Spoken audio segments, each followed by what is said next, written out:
प्रतीक्षा's cooking पॉइंटमध्ये तुम्हा सर्वांचं स्वागत आहे। आज आपण बनवणार आहोत झणझणीत पापलेट फ्राय। आत्तापर्यंत तुम्ही अनेक वेळा घरी पापलेट बनवले असतील, मात्र मी तुमच्यासाठी आज पापलेटची खास रेसिपी घेऊन आली आहे। तर चला बघूया। स्वच्छ पापलेट आपल्याला धुवून घ्यायचं आहे।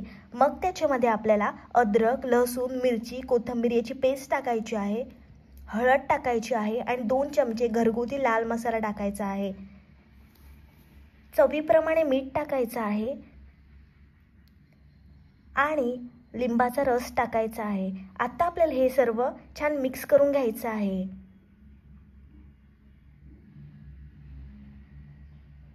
आता मी त्याच्यामध्ये भाकरीचं पीठ टाकते आहे। भाकरीचं पीठ टाकल्यामुळे पापलेट छान मस्त क्रिस्पी होतात। एका तव्यामध्ये तेल गरम करून घ्यायचं आहे आणि पापलेट टाकायचं आहे।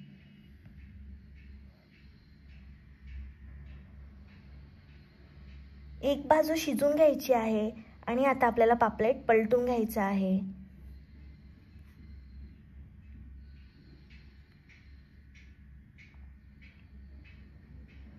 तुम्ही बघू शकता मस्त पापलेट शिजला आहे, जबरदस्त दिसते आहे।